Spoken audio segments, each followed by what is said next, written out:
Hey everybody, this is Lauren Smith with Night Colors Bigfoot Radio, and tonight I am here with Derek Randles of the Olympic Project. How are you doing tonight, Derek? I'm doing good. How are you? Pretty good, pretty good. I'm honored to have you here. Um, I met you recently in the Pacific Northwest and got to actually come to the OP headquarters and hang out with you and sign the Bigfoot bar. So that was really great, and we talked a lot, and you finally agreed to come on my show. So I thank you for that. Oh, you're welcome. And it was great having you up there. It was nice to finally meet you, and what a fun person.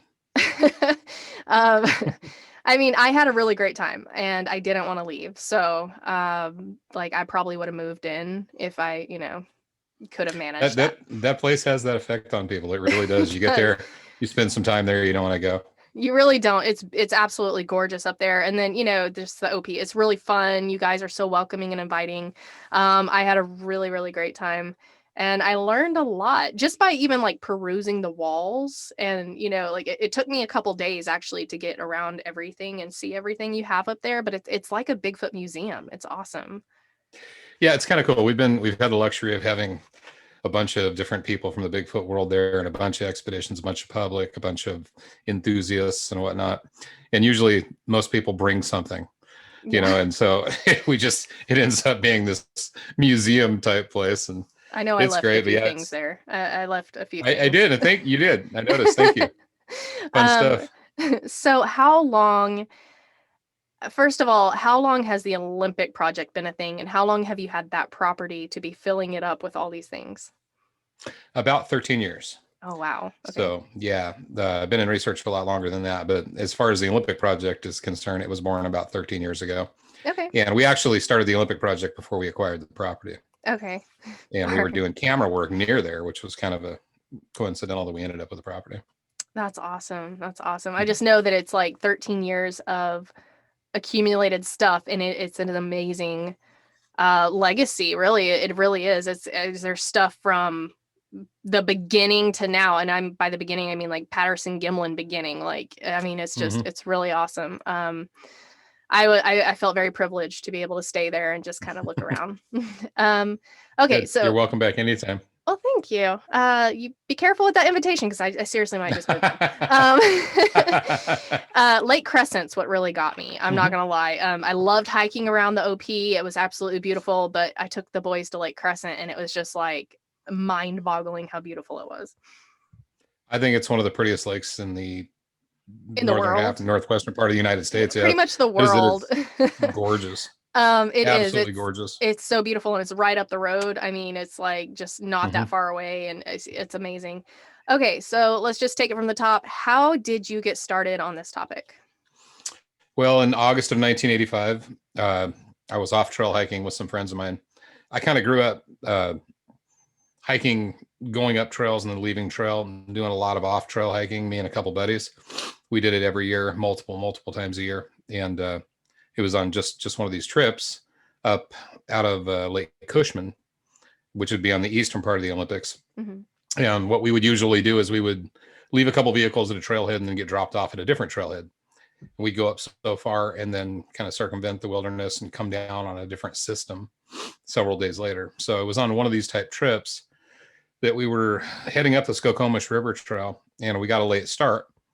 It was about probably, I'm gonna say 3, 4 o'clock by the time we left the trailhead. So we knew we were only going to make it 8 or 9 miles before Right. dark. So we got up about 8 miles, and we decided to get off trail to camp for the night because we might want to explore the next morning. We didn't want to have any messing with our stuff. Right. Excuse me. So we found a cool spot where we could work our way up this ridge, and we got to this little open meadow before a timberline. And we just said, okay, it's perfect. It was just about dark, and we started taking off our backpacks, unrolling our bedrolls and tents and whatnot. And right in the middle of that action, we hear this big crash up to the left of us. And we all just kind of stopped. And the only thing I could liken it to in the moment was just a large animal taking off, like an elk Hmm. bolting, possibly a bear or whatever. Right. And we all just kind of stopped and froze and looked up, quartered up to our left a little bit. And as we're looking, we see this rock arcing through the air, and it came and landed about 10 feet to the left of us. And at first, it was just we were just dumbfounded. You didn't want to start trying to wrap your mind around it. Just a Right. rock in the middle of nowhere, virgin wilderness. And we all just stood there for a minute silent. And then another one came and it landed very close to where the first one landed. And it was visibly thrown. Right. I mean, it didn't fall off of anything. There was no cliff there. Yeah. It was thrown out of the timberline and just landed to the left of us and about 10, 15 feet to the left of us. And at that time, we just instantly just started to panic. I was like, what in the hell?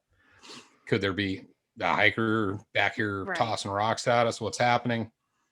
Definitely opposable thumb action, something throwing rocks like this. And then another one landed to the left of us. And we decided, man, we need to get out of here quickly. So we started picking our stuff up off the ground. And as we're doing that, they started landing to the right of us. Again, 10, 15 feet. They were never thrown directly at us.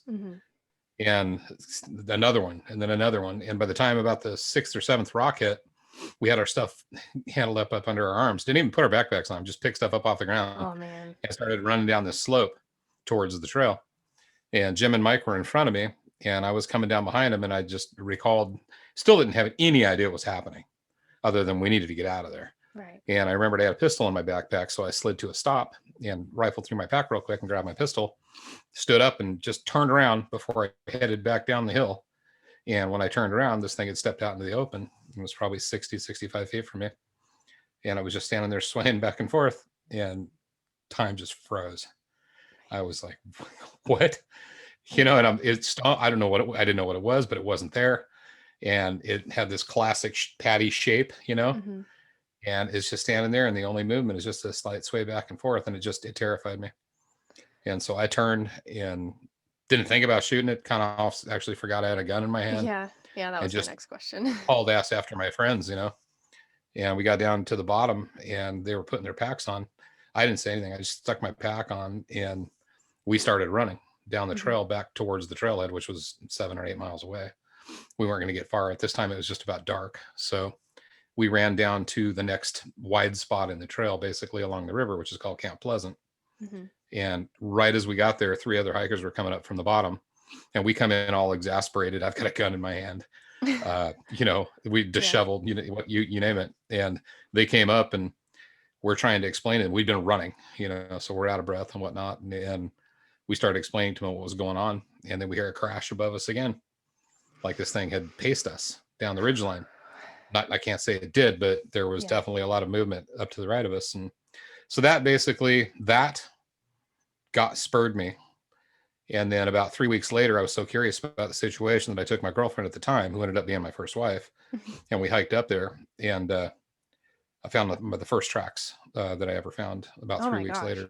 That's really on that trail, right where we exited the ridge. That's really soon. And then for someone to have an experience. Yeah, that's really soon for someone to have an experience and then immediately find evidence.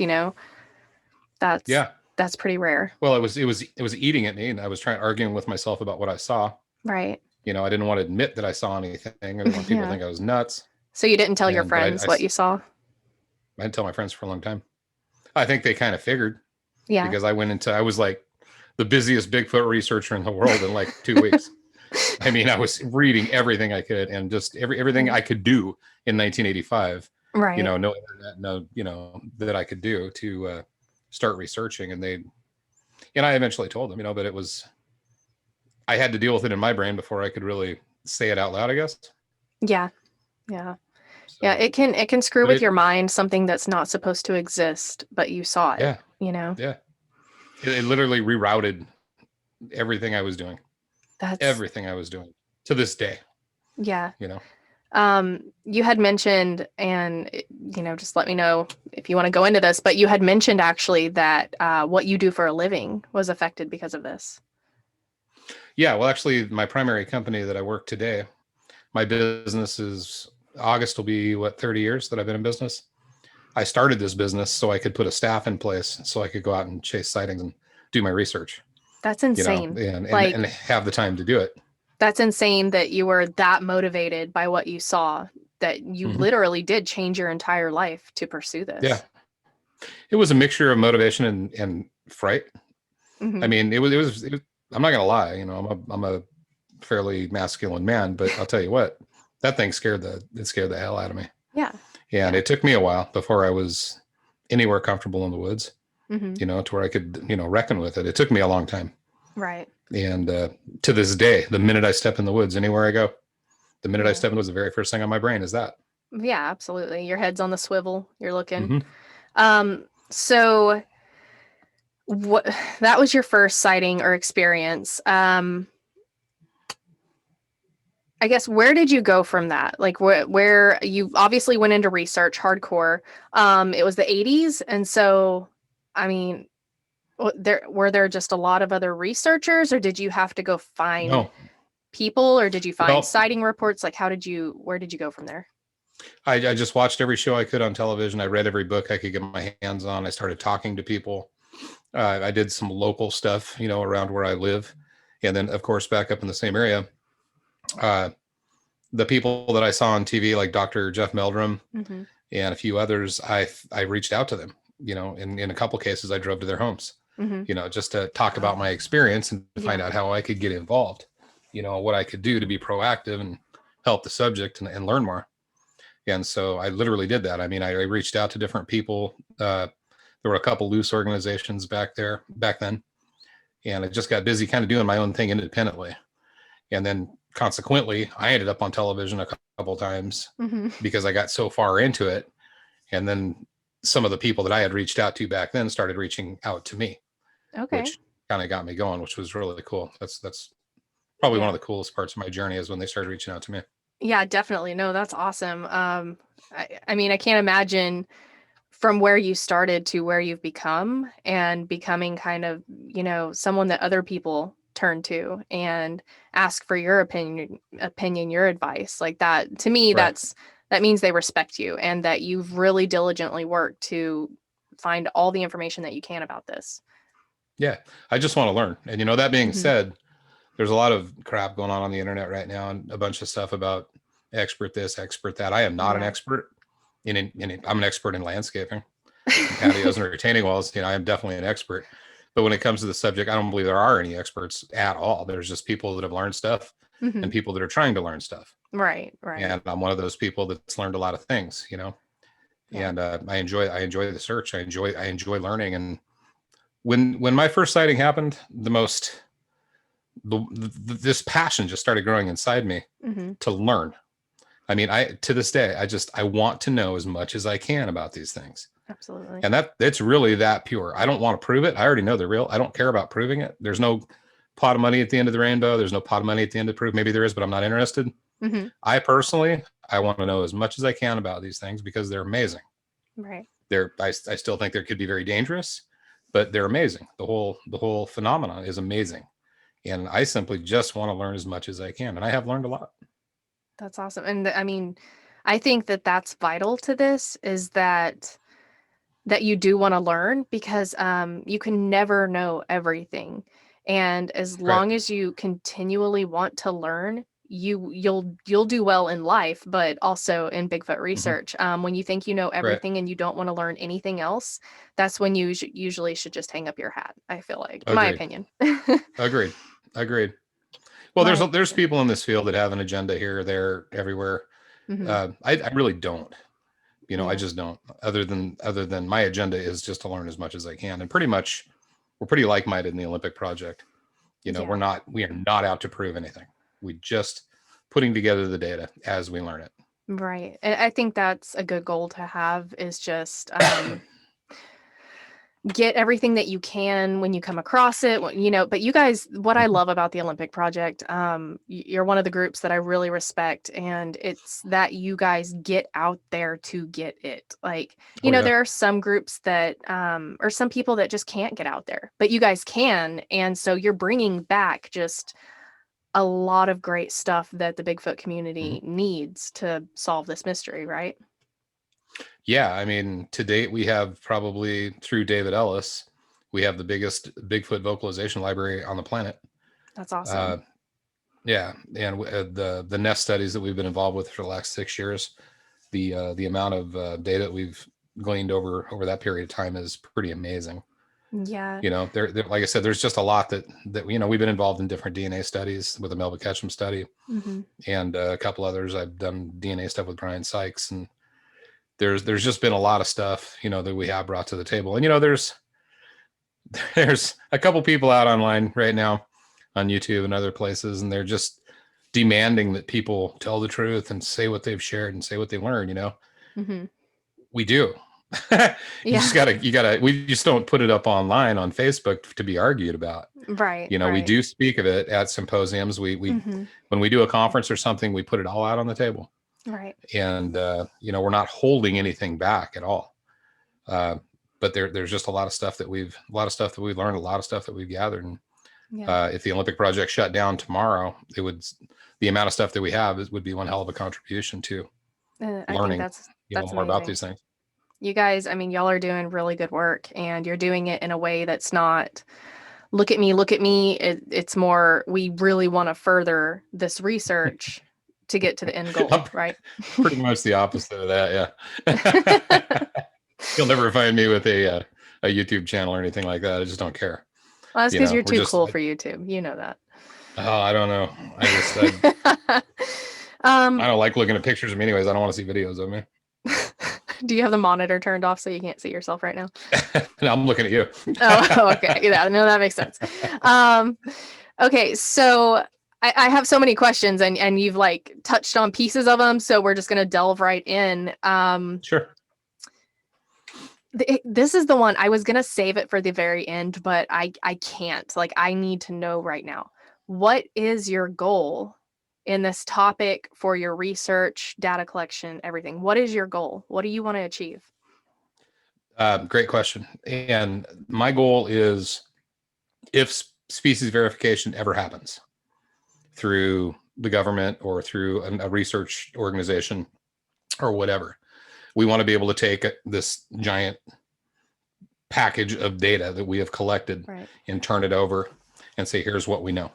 Yeah, absolutely. Just for instance, just for an instance, there's a lot of people that when Bigfoot sightings started happening heavily in the 80s and 90s, there's a lot of people talking about, hey, we need to shut logging down if sightings happen. There were even, some incidents where loggers were not supposed to report it if they saw them. Mm-hmm. So one of the things that we have learned that we know is Bigfoot does eat deer and elk. Mm-hmm. And I can say that with all confidence. Right. They eat them. When the elk calve in April and May in the major river basins that come out of the drainages that come out of the Olympics, they're calving in April and May, and that's when the tracks start showing up down where they're calving at that elevation. Mm-hmm. They're following them, because what you're getting is the biggest accumulation of elk of any given time of the year when they're coming down to calve. You'll find 100, 200 head in a river bottom, right? So you're going to have the whole plethora of elk. You're going to have the healthy elk, you're going to have the sick elk, you're going to have the baby elk. So it's like a smorgasbord. So we know they eat elk. Okay. I also know they eat deer. There have been enough reports around. I found their tracks in conjunction following deer. I'm quite positive that they eat deer as well. So when you go log an area and you clear cut an area, what you're doing is you're enhancing that habitat for your ungulates, your elk and your deer. You're taking the tree canopy out, and then all the stuff grows from the forest floor that didn't have enough sunlight before. So it's all this new food for elk and deer. Well, if the elk and deer are healthy, Sasquatch is inadvertently going to be healthy, because he's going to have a great food source. So it's a misnomer that logging hurts the Sasquatch. It's quite the opposite. Logging will enhance the Sasquatch's life because it's going to give him more food. So that's just an example of the kind of stuff that we want to put forward, stuff that we've learned. If the time ever comes and the government says, hey, these are proven, I want to say, hey, maybe this will help. And it's really, that's it. Now, my personal goal, you didn't really ask that, but maybe you did. That was kind of my question. My personal goal, if I had a dream that I could make happen with this research, my personal one would be to get myself in a situation to where I could watch a group or a family group of them for a couple hours at distance. Mm-hmm. Just watch them, just observe them without them knowing I'm there. I mean, that would be my personal goal. Just to, and might happen, might not. Just to learn about them as much as you can. Yeah, just to lay eyes on them for a couple hours, and just to watch how they interact, what they do. It's just so fascinating to me. And if somebody walked up to me right now and said, I'm going to grant you one wish with Bigfoot research, what would it be? That would be it. Yeah. Just to have a place to watch them at distance without messing with them. Right. No, that's awesome. Definitely. That was a really great answer. And, I have to say I would probably want the same, just to lay eyes on one for that long. Yeah, that would be amazing. That's the dream, right? Mm-hmm. Right. So, have you had any other encounters or sightings since that first one? Yeah, a lot actually, because I've been privy to so many sightings over the years. Hmm. I worked with Dr. Meldrum for many years, and anytime a sighting would hit his desk there at the university, he would call me, and I would chase it like a dog. And so Right. that was my career there for a while in the research world, was chasing down sightings that came into Dr. Meldrum, anything here in the Northwest.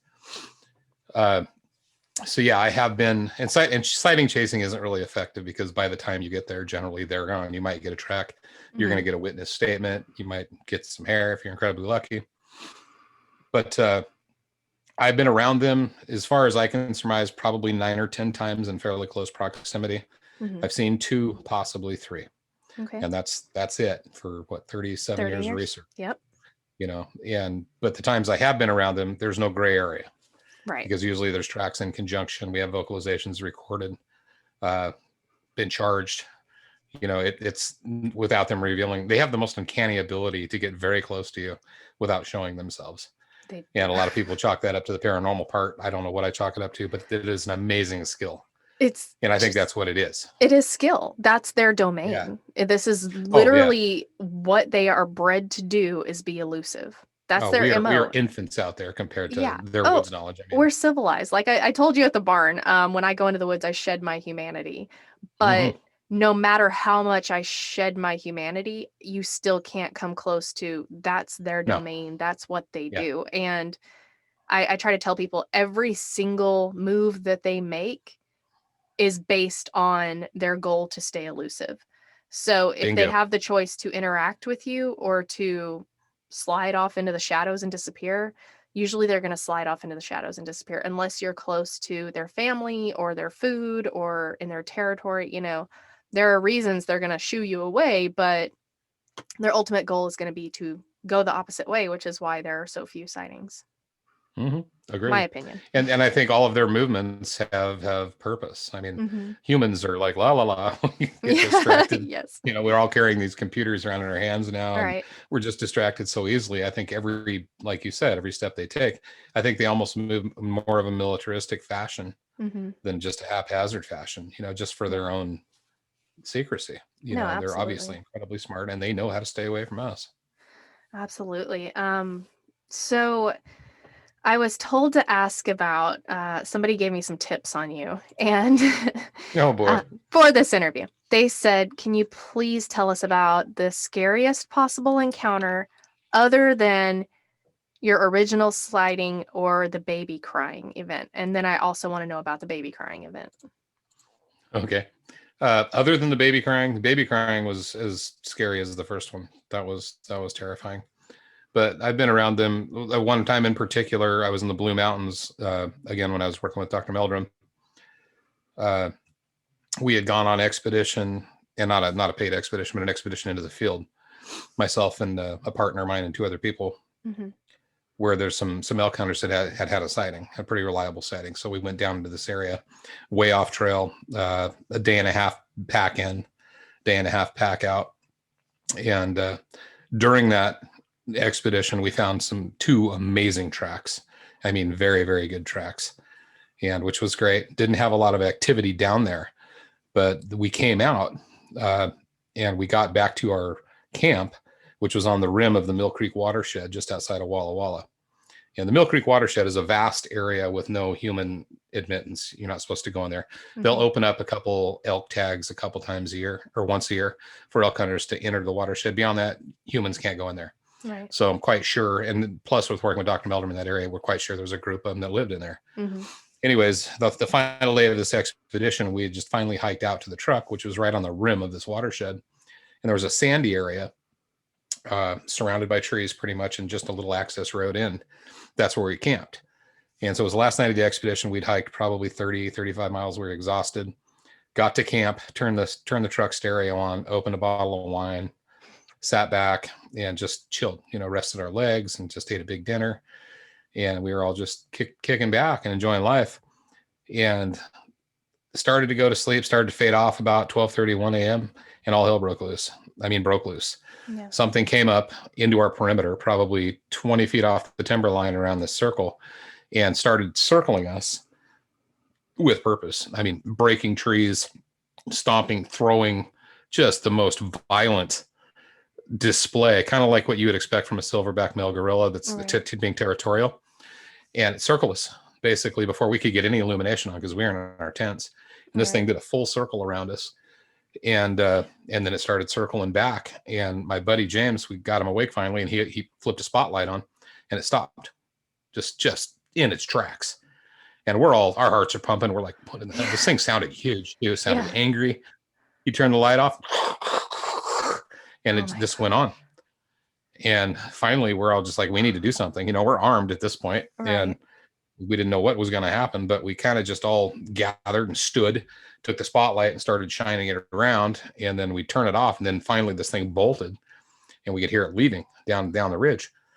And it was just like, oh my God, it was intense. Yeah. I mean, it was almost like you could feel its anger. Like it didn't want us there. Yeah. Again, nothing being weird or anything, but you could just feel this is an angry creature. Right. Yeah. It had intentions. Yeah.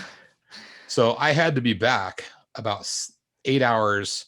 Well, 6 hours into the next day, I had to be back because I had my business, and I had a meeting I had to get to. So long story short, when we woke up, we had to leave, regardless of what happened with Bigfoot, because my business was calling and I had to be back. So we woke up the next morning, packed up, and took a quick look, but we had to leave. And there was a lot of devastation in the woods around, just where you could just see this thing where it went through. Yeah. Nothing conducive for tracks right there. The only place for tracks was where our tents were. There was a sandy area. Yeah. So anyways, we bolted, we left, and we started hauling ass back. It's like a 6-7 hour drive. Yeah. And then I get a phone call about halfway home. And I had a friend over there named Dar Addington that lived in Walla Walla, and she had driven up because she knew we were going to be there, but she didn't realize we were going to be leaving. And she drove up into that area, and apparently about an hour after we left, she got to that area, and there were tracks all over where our tents were. Oh my gosh. Yeah. This thing, as soon as we left, it came out and poked around our camp. Man. Yeah. Yes, that was super creepy. That was one of the, things that sticks out.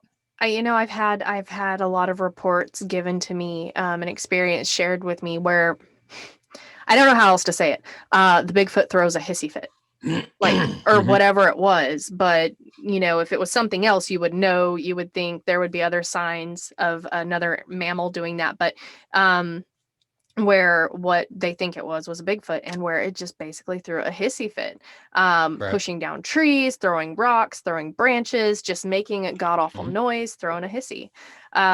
It's just, it's crazy to me that something that wants to be so elusive, I really think they do. But that ties directly into their behavior, and that's one of the things that we've studied with the sightings and with our own experiences. They use, I can say this unequivocally, they use intimidation. Right. It is a tool for them. They don't just come out and hurt people. Right. I wouldn't be, if they were out to kill us, I wouldn't be here. You wouldn't be here. Shane wouldn't be here. Yeah. Because we're out there all the time. Yeah. But they use intimidation. It's probably one of the biggest tools in their toolkit. And they use it through vocalizations. They use it through displays. They use it through the knocking that they do, the calls that they make, the destruction that they do. It's just something that they do. My first encounter was intimidation. That thing wasn't trying to hurt us. It just wanted us off that ridge. Maybe we got too close to them, is all I can surmise. We got too close to a family group or something. Right. That's why it was throwing rocks around us, trying to get us off that ridge. So they use these tools, which shows huge intelligence. No, definitely. Yeah. So that's just another thing, about them. I think we could talk for one of your shows on intimidation. Take so many reports, and we've garnered so much data on intimidation. Intimidation, but also distraction. They are the masters of distraction, I've learned over the years. And I think a lot of their intimidation is actually distraction, in my own opinion. They're distracting you from venturing further down wherever y'all were going, from venturing out of your camp towards, where their family unit is, or their food or whatever. Distraction, I think, goes hand in hand with that intimidation, in my own opinion. But, Yeah, I totally agree. That's definitely an experience that would have had my adrenaline through the roof. I wouldn't have slept the rest of the night for sure. Not a lot of sleep was gone at that point. Yeah, we were pretty freaked out. Yeah, I can imagine. So tell me about the baby cry. Well, so the baby cry, I was, like I told you, I just go to cold call on these people. back in the beginning. So one of the people I did that to was Grover Krantz. And we ended up being friends. And he actually, in 2000, we got the Skookum cast. He spent some time at my house, and that's a whole other story. But so he agreed to meet with me one day. So I drove to his place, and he sat down with me for a couple hours and just let me pick his brain. And I had asked him, first thing I asked him, I said, if you could go anywhere and you were unobstructed and money wasn't a problem, where do you think your best chances of encountering a Sasquatch are? And so we started talking about that subject, and he actually picked out McCall, Idaho, is where he said he would go, on the outskirts of McCall, Idaho. And then so my second question to him was, okay, well, if you wanted to attract one, if you just wanted to find some way to try to call one in, what would you do? And he just looked at me and he goes, baby crying. I think a baby crying would do it. And I'm like, wow. So I'm getting these ideas are going off in my head. Well, I had a baby at home.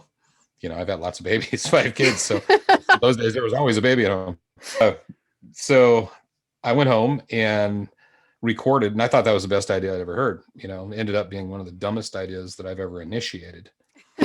Maybe not a bad idea, but a really stupid thing to act on. But right. So I went home and I recorded my son Hunter crying, and during a real hissy fit, and I made a loop tape, my cassette, and just made a loop tape of this boy crying. I figured, okay, well, I'm going to go out, and I couldn't really get to McCall at the time, but I had another spot in the Blue Mountains, Burnt Fork area, that other things had happened, very remote, that I figured I would backpack into and get down in the middle of this big valley that I knew of and try this out.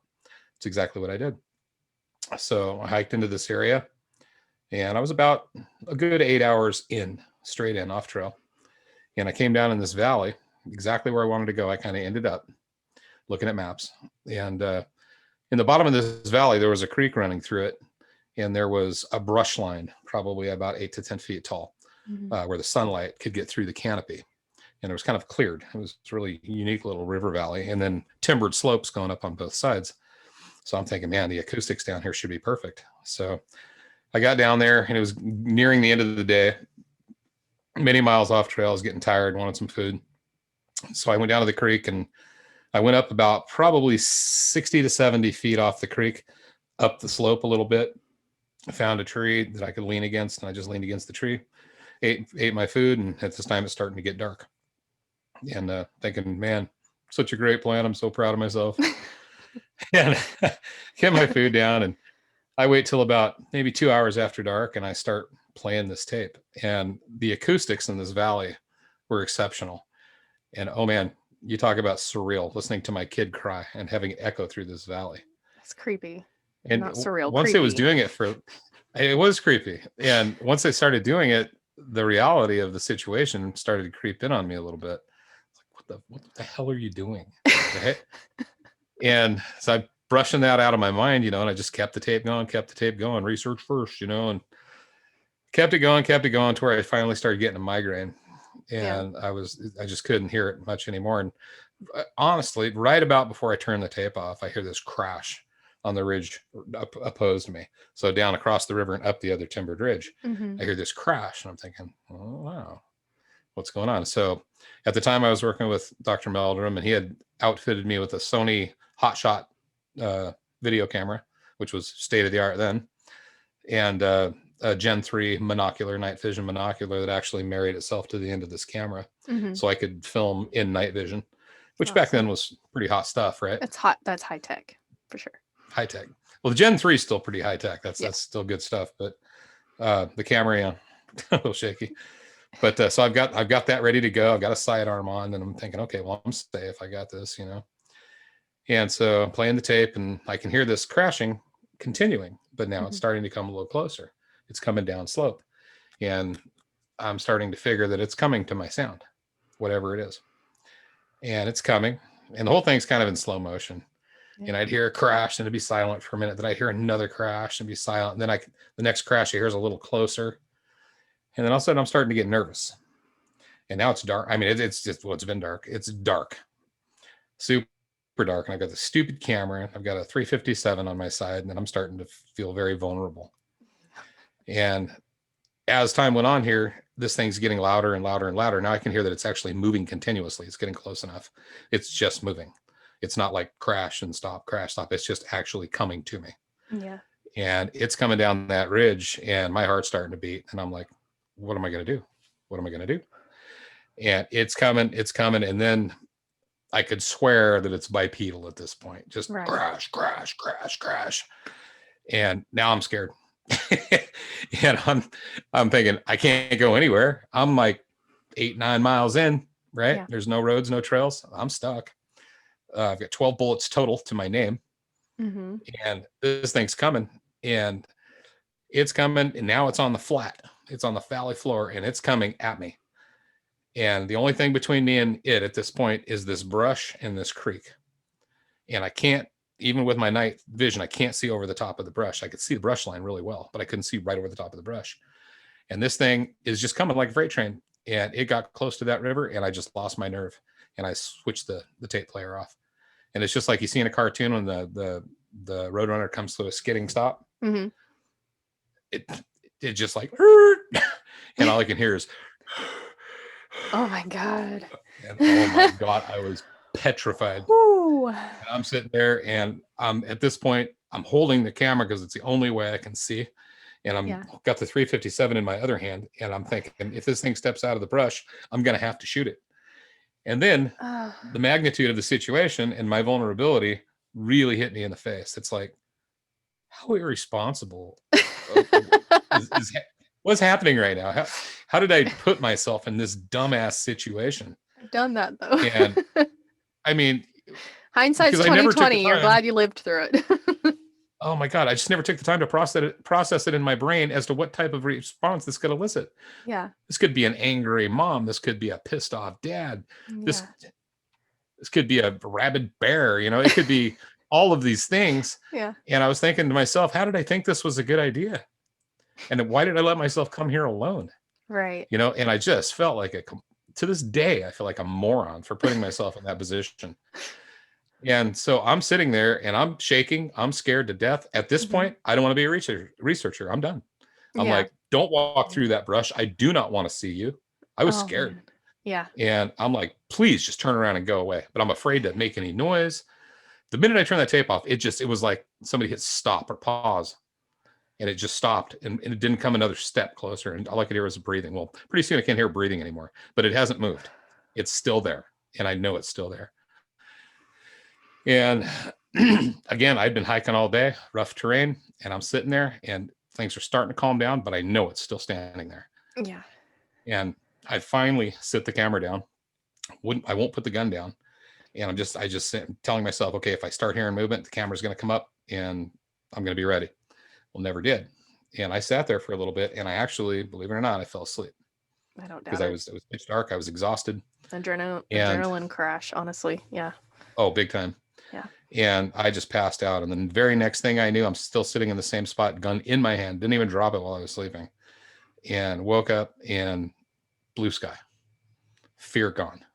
Wow. And I'm thinking to myself, reliving it in my brain, did that all just happen last night? And I got up and stretched out a little bit, and I walked right down to the creek and popped through the brush line. And right on the other side of the brush line, there's two 16-inch footprints standing where this thing was standing on the creek. And for some reason, the fear was, even after I saw that, the fear was gone. I knew it wasn't there. Yeah. But so was that validation that you were thankful for, or that you were just like, oh, I'm an idiot? Like, it was validation that I was a dumbass, honestly. That was so irresponsible. And you know what else? This is going to sound corny, but it was disrespectful to them. Yeah. Because I whatever the thing was, I stressed it out with that tape. Yeah. And I also put my life in danger, I believe. And so the whole thing was just dumb as hell. And Grover was right. It worked. Oh, it worked. I'll never do it again. So you do not condone doing that, right? Nope. Everybody's got to float their own boat, but Derek Randles will never be doing that again. Yeah, it's funny because I had Ron Moorhead on, and I talked to him about his sounds, and one thing that he really doesn't advocate is call blasting his sounds, the Sierra sounds. Mm-hmm. He said, I don't recommend doing that. We don't know what it means. We don't know what they're saying. What they mean. Don't do exactly that. Right. So I mean, that's something to keep in mind. Just, different noises that might trigger them. Mhm. I know when I go camping, I do have my kids do calls. I don't have them cry. Well, they cry because, whatever, but I Those are don't kids. blast that. But I do have them do calls, and I do get responses every time they do it. So I'm Mm. not, my kids are not bait, but they enjoy doing calls, and we get responses, and we're safe in camp when we do it. Um, Mhm. so as far as, okay, so you don't recommend doing a baby cry because, of your experience. What advice would you give to someone who wants to get into this field, or even those who are already in this field, for as far as like field work and their mentality, while they're doing this? Lots of things. I mean, the first thing I would say is leave your ego at the door. Come into it wide-eyed and ready to learn, because there are Mm-hmm. no experts in this field. Uh, I think it's a great. There's a lot of people online knocking researchers right now. One in particular just hates researchers, which is just so stupid. Yeah, Because all we're trying to do is learn. At least the good ones are just trying to learn and absolutely. trying to learn the answers to the questions he's asking, which is stupid in itself. But anyways, I would just say leave your ego at the door. Come in, surround yourself with people that are like-minded, that aren't agenda driven.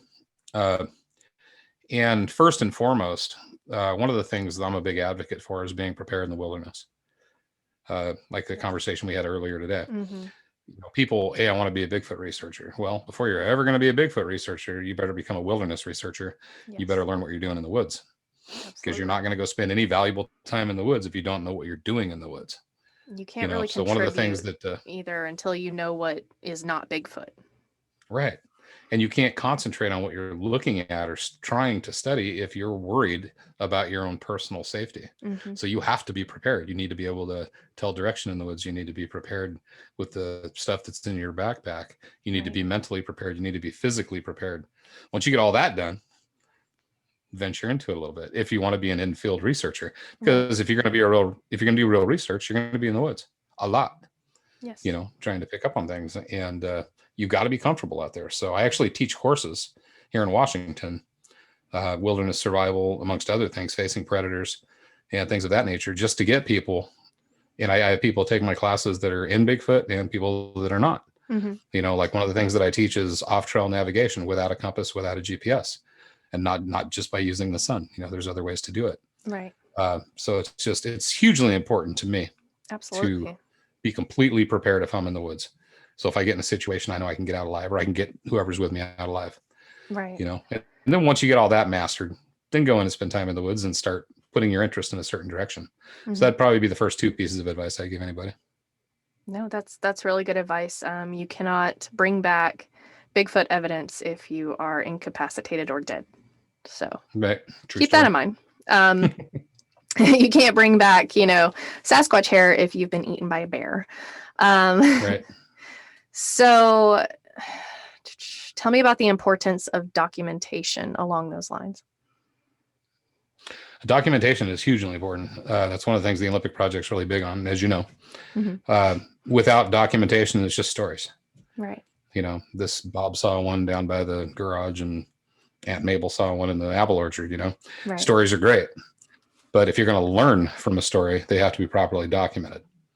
And through documentation is the only way you're ever going to establish any type of a pattern, Mm-hmm. or, for God's sakes, predictability. Right. And if this research is ever going to go up another notch, one of the things that has to happen is they need to become more predictable. And if we're going to learn more about them, like everybody wants to know about them and Mm-hmm. what the secrets are and what everybody's hiding, they've got to become more predictable. And the only way we're going to get them more predictable is through patterning, through proper comprehensive documentation. Absolutely. For instance, if a sighting happens, or say a track event happens up in the Olympics or whatever. So if we are turned onto that track find, we'll go up. We'll meet with the person. We'll find out the circumstances. Okay, we'll get to the track and try to figure out maybe when the track was made. Is it a day old? Is it a couple hours old? Mm-hmm. And then we start looking at everything: weather, wind direction, barometric pressure, elevation, direction. Every single data point that you can surround that track with is important. Later, it isn't right then, but it becomes when you're comparing tracks and their data in the same area, month, day, time, year. when you're comparing them, then you start to, which we have in the Olympics, put patterns together. Right. So I can tell you right now, in April, you're going to find the most Bigfoot tracks at about 1,000-foot elevation. That's where you're going to find them, and you're going to find them in conjunction with elk. Why? Because we've documented time and time and time again, and there is a pattern. So you can almost say, well, I can tell you that the Sasquatch are going to be in this river basin in April, right, every year. So that's leaning towards predictability. So that's why documentation is so important. People do document, but I think that they don't go far enough. Yeah. You document until it's boring, pretty much. Right. No, I have to agree. I think documentation is vital. I mean, it's record keeping, and we know how that can affect. It's something I was complaining to Shane about, actually, is data analysis. So you have all that documentation, and then you have to sit and you have to put it all together. And I was... Yeah, but God, when you see a pattern happen, it's exciting. Exactly. It's worth it. It's worth it. Yeah. But up until then, real Bigfoot research, the data analysis part, where you are looking at all the data that you've collected, you're listening to all the audio that you have. And when you find something like a pattern, or you get a vocal, or, a series of vocals over however much audio, it's worth it. But it is redundant and it is tedious. But that's not made for TV. But that's what real research is. It's not just going out in the woods and banging on trees. This is what real research is. That's the thing. I've said that many times. Real research is not made for TV. No. The average person is going to think real research is boring as hell. And you have to have a horse in the race, or it's got to be near and dear to you to even do it. Absolutely. Because it is tedious. It's time consuming. And it is probably one of the hardest things in the world to study. Definitely. You're studying something most people don't even believe is real. Right. So definitely a tough study subject. It is. And it's not like researching a known species where the reward is you get to see them and study them. I mean, this is, it's harder than a lot of people think. Definitely more difficult. Oh yeah. And so you have to enjoy it to do it. You do. Oh, definitely. And you guys get to see some of the most beautiful places up there while researching. That's one of the perks there for sure. Yeah. And it keeps us in the woods. All of us, everybody that I am affiliated with loves to be in the woods. Absolutely. All the time. So it's a win-win. Yes. What's some gear that you cannot research without? Wow. Never been asked that before. Really? Just a pencil and paper. Okay. Honestly. Or I'll something tell you, I can speak into. Most people come back with my FLIR or my night vision or my audio recorder. Shane came back with his all the things in his pack that would keep him alive. He says, I'm not going to go anywhere without my pack and everything in it that I need to stay alive if I get into trouble. I've had a lot of different answers. So we all have our packs with us. Mine's in my pickup. It never leaves me. Right. And it's like an airplane. It's everything in my pack is redundant 2 to 3 times over. I don't have one fire starter. I have 3. I don't have one knife. I have 3. Right. I don't have one way to start fire. I have 3. Right. And so that's a great answer on his part. I was thinking more along the lines of research tools. Yeah. That's what I asked. But night vision. But we've Shane, got a lot of stuff. So what's the one thing? All thing the technical stuff isn't my thing. Same here. So a pencil and paper. Mine's my brain. That's your thing. Paper, just something I can record and write it down, because a lot of times, you can think about a million different things, but if you don't record it, either talking to your phone or whatever, record it, and you're going to lose it. Absolutely. And to me, the night vision, the FLIRs, the binoculars, all that stuff is just cool as hell. I don't personally hardly use it. Me personally, there's a lot of people in the Olympic Project that do. Right. And I mean, we have a lot of people, Chris Spencer and David Ellis in particular, and Shane, they do a lot of audio recording, and they're great at it. And they're the fruits of their labors are huge. Yeah, Chris actually just posted some amazing vocals that they got. I was actually like drooling over his audio setup, the new one with the Mm-hmm. batteries and all that. Oh my Yeah. gosh. So you guys His go long check term. out Chris Spencer. Yeah, his long-term audio setup. Oh my gosh. Go check out Chris Spencer's channel on YouTube.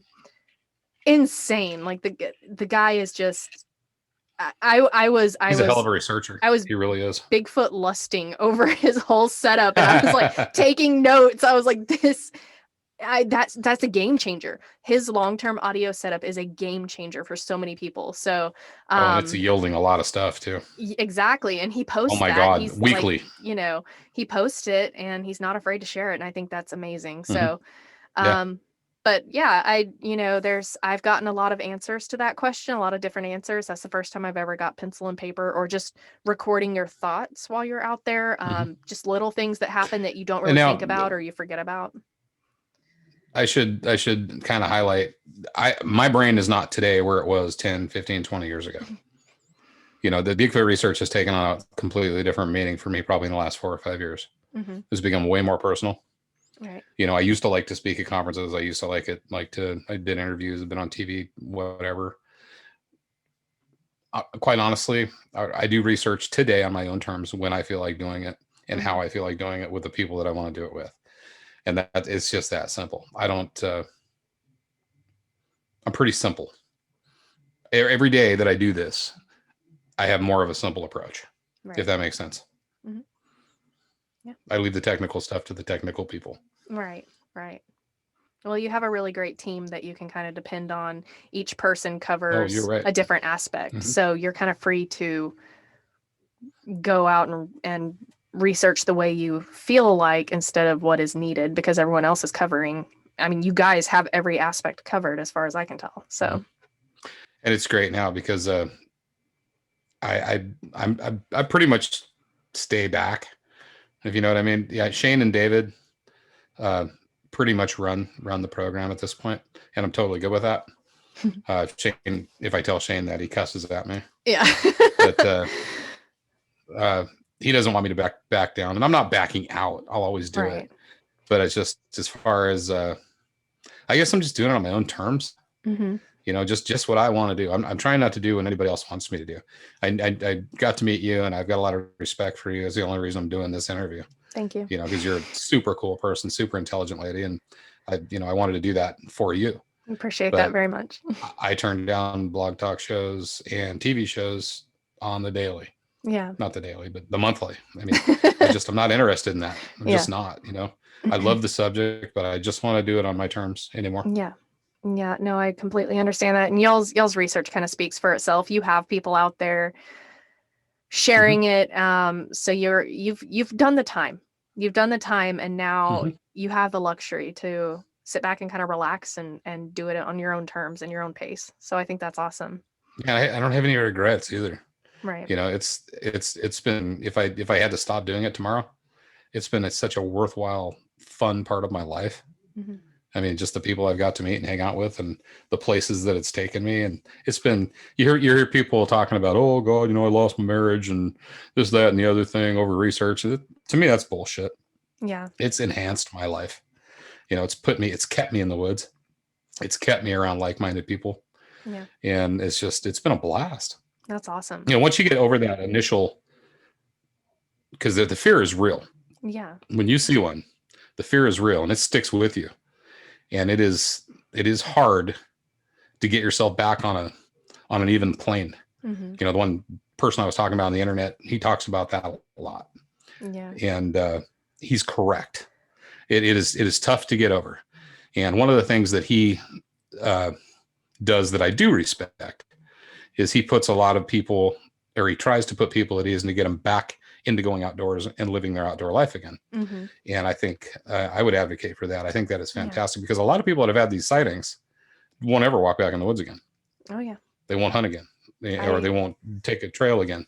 I know. And that is sad. A lot of researchers that have had a sighting won't go in the woods after dark. Right. Yeah. And I mean, after each of the really scary things happened to me, it gives you pause, but I wasn't going to let it beat me. I was born to a father that was an avid outdoorsman. And I get, other than my family, I get all of my enjoyment from the outdoors. Yeah. And I'm not giving it up, not for Bigfoot or anybody, but it Right. does give you pause and you always think about it. Yeah, I think it's amazing that you got back in the woods and that you turned it into like your life's work versus, you didn't let it run you. And I think that's Right. amazing. Okay, so Wasn't, took some work, honestly. yeah, it wasn't instant, of course. All right, the Hmm. Olympic project is synonymous with the nests. So, other than being really rare and really awesome, Hmm. like tell me about the nests, but tell me why they are so important to this puzzle that we're trying to solve. Well, the nests are amazing. God, and we could fill 2 shows with the nests. Yeah. Uh, they're an anomaly. I mean, nests have been found before, even a couple times nests that are very similar to what we're dealing with. The crazy thing about this situation is we found and documented 22, and all on a ridge line, and now one on a separate ridge line. Uh, That's crazy. they That's a are. lot. That's a lot. That's It is a not lot, like one set of tracks here, one set of tracks there. Like this right? that's a big deal. It's a big deal, and this area was being used for something, Mhm. which we might be getting to the bottom of. But the nests are, they're amazing. They are. It's opposable thumb territory. It's not bear activity. We've Mhm. had 2 bear biologists on site. We've had primatologists out to the site, multiple, uh, and they're an anomaly. And everybody that sees them in person, and I mean they're getting very very dilapidated now because we're going on year 6 of Mhm. this study. Uh, but I don't know where to start. I mean, they're amazing. They take hands to build, and the Mhm. reason they take hands to build is because they're so thick. They're a foot thick. Some of them are 6 by 7 Mhm. feet. I mean, big, right? And they're like a big mattress. Right. And you can't just stand there and break the foliage and make it. You have to walk distance, break the foliage, gather it, carry it, and then assemble. And Hmm. it's done very intelligently in these circular. It's not a weave, but it's very close. Right. Uh, so that aspect alone narrows it down to 2 things: Yeah. human or Bigfoot. Right. That's it. Because we have researched and deeply researched every other animal in North America, and nothing builds these. Not what we've found. The only thing that's even close is from a bear that's not even in this country. It's called a sun bear. And what they will do is they'll get up in a tree and they will reach up to where they're on the limb they're on, and they'll break branches and put a nest underneath them as they sit in the tree. Hmm. But Okay. these nests are far, far and away different. Right. These nests are gathered and then carried Yeah. and then built. Yeah. And the first set of nests that we found were almost done in militaristic fashion, the way they were laid out on a finger ridge, with one of the biggest nests of the group being on the tip as a lookout, with 2 baseball softball size rocks right at the base of it. That when we picked these rocks up, the bottoms were scored from an enormous amount of times they were hit together. Right. Sitting at the base of the largest nest of the first 6 that we found. And you just start putting it together Right. and looking at how they're built, how they're constructed. And we did our due diligence. We looked at everything before we even opened the door to this being possibly Sasquatch built. Right. Today, I don't think there's anything but that's done it.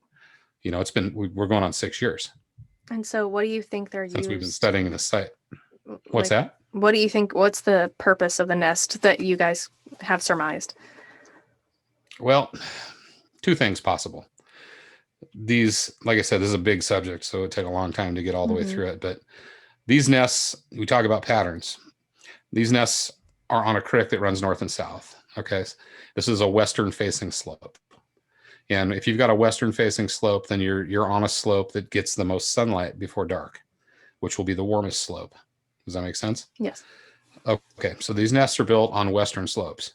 All of the nests are within 100 to 120 yards exactly to the creek below. Hmm. All the way graduated up these finger ridges, up this long ridge. All the nests are concentrated on the fingers off the primary ridge that run towards the river. Mhm. They're all almost the same exact distance from the river. When they were found, we figured they were about 4 to 5 months old, judging from the dilapidation of the foliage, Mhm. the degradation of the foliage. Okay. Well, when they were built, as we've gotten pretty close to guessing exactly when they were built, there was a massive salmon run in that river down Gotcha. below. So you have a huge protein source right there. Right. Uh, Coming into this area where the nests are, you cannot sneak in. It is almost impenetrable. Anybody that's been out there with us will tell you. You'll try to hike through it. You'll have to fall through some of it. Some you have to crawl under. It will beat you up. There's no sneaking into this area at all. And so if you were a large primate and you wanted to eat and then rest, catch up on your calories and your protein and then rest without anything messing with you, this place is the perfect storm. Right. So it was either, so I'm quite sure at this point that there was 3 or 4 of these creatures that fashioned these nests.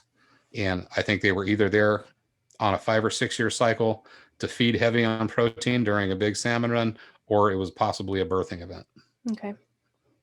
I could see that. Just judging by, like you said, it's hard to sneak in. Seems like a really well defended area. I mean, to me, it would. And no people. Yeah. And stocking up on protein, which I'm sorry, but a mother having just given birth, she's going to need sustenance, so yeah, I would have to agree with you on the second part, especially, but it's just phenomenal. It's a phenomenal one find. other thing I'll touch on, it is, and one of the thing I'll touch on, we didn't actually find them. It's a timber company that owns the land. One of their timber cruisers is actually a family member of the ownership of the company. And so for 20 some odd years, one of his jobs is to hike new proposed timber cuts and ribbon off the variances away from salmon bearing creeks to establish what the log lines are going to be. Right. And so this is a stand of timber that hadn't been logged for about 50 years. And it was coming up for logging. So he was putting the ribbon line in along the creek, 100 yards up from the creek, is what they do. And that's what the variance is. And we stumbled across this. And in all the years of doing this, he never found anything like it. He's found bear den after bear bed after bear bed. He knows what deer beds are. Nothing like this. It's crazy. And I had done a landscape job for this guy years prior. And so he remembered my affiliation with Bigfoot research. So he reached out to me. And that's how we found out about them. We actually got together with him and a Hyatt member from DNR. And we all hiked back into this area. And we're looking at it. And so there was myself and a guy one of my partners, James Million. Between James and I, we've got a combined 60 years in the woods together. And then we've got this guy, and then we've got one of the heads of DNR. None of us have ever seen anything like this. And we're all standing here scratching our heads. Yeah. So the cool thing was this guy turned to me and he goes, "This is so weird. Do you want to study it? We'll hold off logging." Oh my gosh. Like that's. Yeah. Yeah. So we're on year 6 that they've held logging off so we can get to the bottom of this. That's insane. I mean, yeah, how, lucky. Like, what a blessing. What a blessing. I know. But that's just how weird they were, how anomalous they were. Yeah. Gosh, that's awesome. That's truly awesome. And I think the really exciting piece, though, go ahead. Yeah. is what we've been doing for the last 3 years is hiking adjacent ridges that have the same traits. Yeah. North-south river, western facing slopes. Right. Well, this last year, we have found another nest in an adjacent ravine. Oh my as gosh. it was being constructed. And that's a better story for Shane because he was there. Yeah. He came there and got there when whatever was building the nest was building the nest. Shane and Todd Hill. And then we've researched that. We've gotten hair samples from it. But first and foremost, we found out that this activity is repeatable. It's repeatable in another ravine. And that's one of the things we were trying to prove to ourselves. And we did this last year. Yeah. And that was huge for us. Yeah. Huge. And we've gotten unknown hair out of it. Yeah. Unknown hair out of it. That's crazy. And unknown hair out of several of the other nests too. Have you had it processed yet, or? It's been identified. We haven't had genomic work done on it yet. Okay. Yeah, that's huge. Like, you guys are really getting along on this journey. Like you're closer than a lot of people to hopefully the end goal. Yeah. But again, it's kind of weird with us because it's species verification is not our end goal. It's certainly not my end goal. Right. It's just not. There might be other people in the Olympic project that really want to see that happen. They can speak for themselves. Me personally, could care less. I know they're real. I don't need the government to tell me they're real. Right. Not after 37 years of doing this. Yeah. I just want to know as much as I can. Absolutely. And, something that I tell people is conservation, of the species when they are proven to be real. Y'all will go a long way towards that. Mm-hmm. Which you Which mentioned I think with the is a logging. funny subject. Yeah. Because I think for a human, any group of humans, to think that we're going to have a whole lot of bearing on them is a little egotistical, because we can't go find them at will anyways. No, just can't do. So, in Oklahoma we have this this bounty. It's like $2 million if you kill or catch a Bigfoot. And right.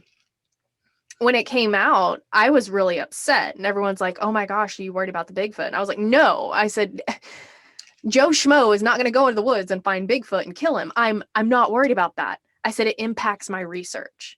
I said, because guess who does go into the woods at night, and usually lights out, because that's what I do. And the people that I'm with, we go into the woods, lights out, we're camping primitively, hiking back in there, and sometimes make Bigfoot like noises. Guess who's going to get shot? That's what I was worried about. I don't worry about Bigfoot. It's a valid concern. I'm not worried about Bigfoot. They can handle their own. I was worried about us. Right. But for their habitat and stuff like that, I think what you guys are doing, it's a big deal. I'm not worried about the Bigfoot. But I am worried about people messing with their home. And so I think if you guys have nailed down, this is, when they're here, and, I just think it would help a lot. You guys can turn your data over to help protect them and conserve that species. Agreed. Last question. Who has inspired you in this field, or is there anyone that you look up to? Because you're pretty freaking amazing, but I would like to know who inspired you the most. Wow. I would say the most, two people. Dr. Jeff Meldrum. He takes a lot of crap online, and it's infuriating because the people giving him the crap don't know the first thing about him. Right. But that man is amazing. Probably along those lines too, Shane inspires me a lot. Shane is an amazing researcher, an amazing human being. But another person that I've looked up to for many years in this field is John Pickering. Okay. And he smartest woodsman I've ever met in my life. And just probably, although he'd never admit it and never talk about it, probably knows more about these things than almost anybody. Man. But John Pickering is very, very inspirational to me, and one of my very close friends. That's amazing. That's amazing. And okay, one more. David Ellis. Yeah, of course. Yeah, David Ellis is he's always been a hero of mine. So, well, there's three or four people. I think that's awesome, and I don't think there can be just one, because I think there are facets of different people that inspire us to, every day. For me, especially, like every person that I research with inspires me in some way, their talents, their gifts, how they help me be better, so I think that's awesome. And I think you're awesome. So thank you so much for coming on tonight. And I really am honored that you did come on my show, and the knowledge that you have to share is so valuable. So thank you for that. And you guys just keep doing what you're doing. Get out in the woods and go solve this puzzle for us. Like, no pressure, but We're working on it. And thank you. That was a lot of fun, and you're welcome back up here anytime. All right. Thank you, Derek.